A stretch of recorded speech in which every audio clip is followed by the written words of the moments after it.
තියෙන්නේ ඊළඟට සමීපයි වගේ. විශේෂයෙන් බන්දුවට හොඳටම සමීපයි වගේ.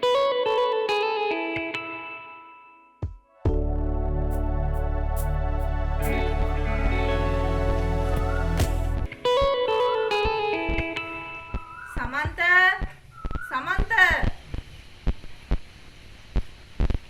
එදා මිනේ මොන කතා කරේ? සමන්ත එදා මිනේ මට හිතෙන හැටියට මුන් දෙන්නට දැන් බොහෝ දුරට සුවයි වගේ. එහෙමයි. මුන් දෙන්නගේ හැසිරීම් රටාව තව ටිකක් බලා ගන්නත් එක්ක අද යමුද මුන් දෙන්නමත් අරන් ටිකක් ඇවිදින්න. ඔබතුමියේ කැමැත්ත? එතකොට මට පුළුවන් මුන් දෙන්නගෙන තීරණයක් ගන්න. එහෙමයි. එහෙනම් ලෑස්ති දැන් යන්න. එහෙමයි.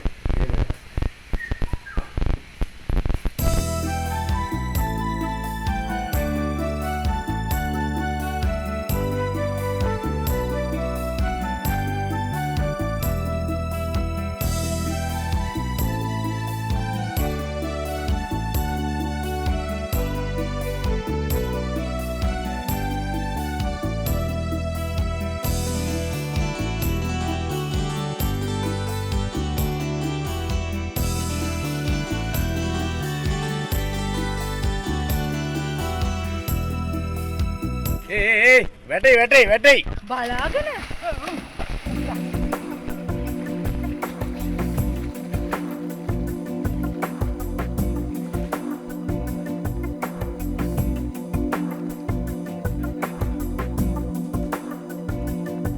මම ඉතින් නැත්තම් මේක මැරනවානේ. ඒක නම් බේර ගන්න බැරිය මෙතන ඕන. බන්දු. ඔව්. උඹට එදා මිනේ එන්න කිව්වා. එහෙම.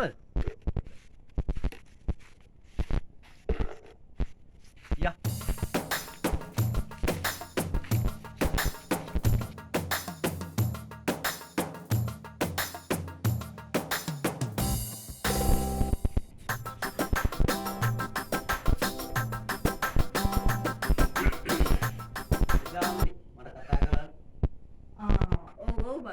බන්දු ඔයාට කියන්න ආරංචි දෙකක් තියෙනවා.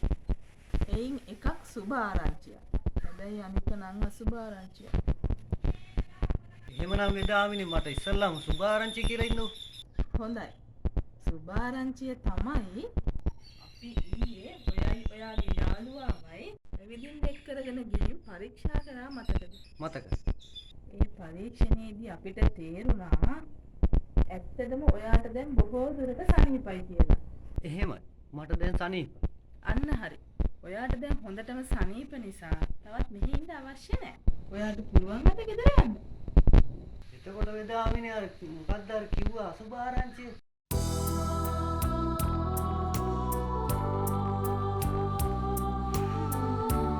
අරක ආරංචිය තමයි ඔයාගේ යාළුවා ඊයේ එල්ලිලා මැරිලා. එහෙමද? ඇයි කිසිම ගාණක් නැත්නම් එහෙමද කියලා අහන්නේ? අනේ වෙදාමිනේ ඊයේ අපි ඇවිදින්න ගිය වෙලාවේ ওই මනුස්ස වතුරට වැටුණානේ. ඔව් ඉතින් වෙදාමිනේ ඔය මිනිහා වතුරට වැටුණ නිසා ඉක්මනට වේල ගන්න ඕන නිසා මං තමයි මිනිහව බාල් කෙල්ලුවේ. තිලව්වයි.